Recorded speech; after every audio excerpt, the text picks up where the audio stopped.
Today at Best Keto Kitchen, we're making soft-baked peanut butter chocolate chip cookies. Keto, of course, so join me and let's get cooking.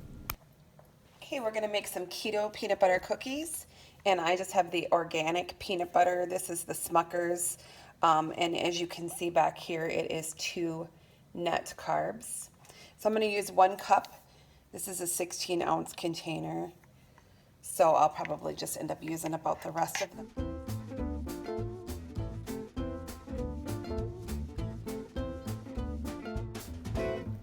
Next, we'll add a 1/4 cup of brown sugar swerve plus a 1/4 cup of Confectioner swerve. Then 1 tablespoon of coconut flour, a pinch of pink sea salt, 1 package of Knox Gelatin,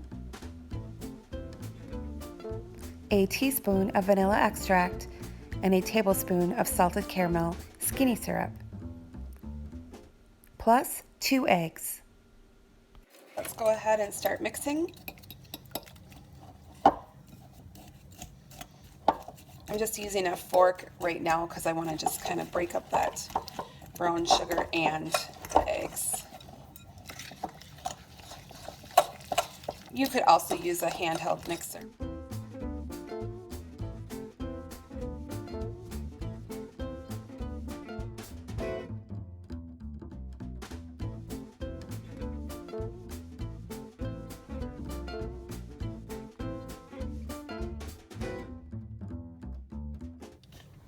So let's add some chocolate chips. That's my favorite, peanut butter chocolate chip. So I have the Lily's, and these are the salted caramel baking chips. So let's put a few of these in here.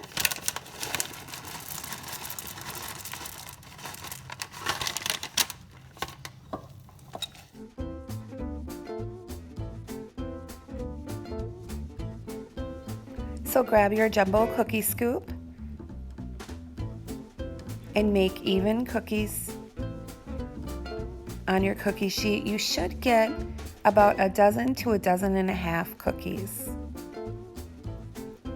After you've made all your cookie balls, you'll want to grab a fork and do your crisscross on your cookies for your traditional looking peanut butter cookies.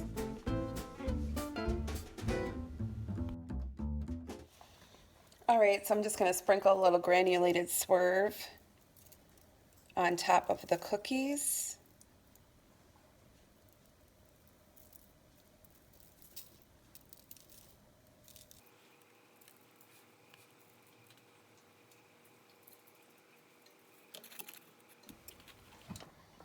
Alright, we got a little too much sugar on that one, but that's okay. So I've got the oven preheated to 350 degrees, and I am going to put these in there for about 8 to 10 minutes. All right, the cookies are out of the oven, and you can see I had them in there for 12 minutes. They kind of feel cake-like, but that's okay.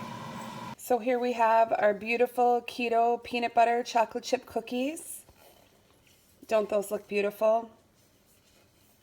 Not quite as chewy as I had hoped for. I was thinking maybe I would dip the edge in chocolate, but that idea didn't work, and that's okay. I still think these turned out beautifully with those chocolate chips in there, those Lily's chips. So I'm just gonna open a cookie here. They're nice and soft, as you can see. Let's see if we can get this one. So I am thinking a cup of coffee, and those will be delicious. I think you could also put them in a cute little Valentine bag, and a few for maybe your bus driver or your child's teacher, and that would be a really fun little Valentine's gift to let them know you're thinking of them, especially if you know anyone that's on a keto diet. They would love that, as these are sugar-free, gluten-free, and yummy. So actually, I'm going to have a cup of coffee and enjoy one right now. Have a great day, and I'll be sure to include the recipe for you guys. And thank you so much. Please consider subscribing. Give me a thumbs up, and I appreciate your support. Have a great day.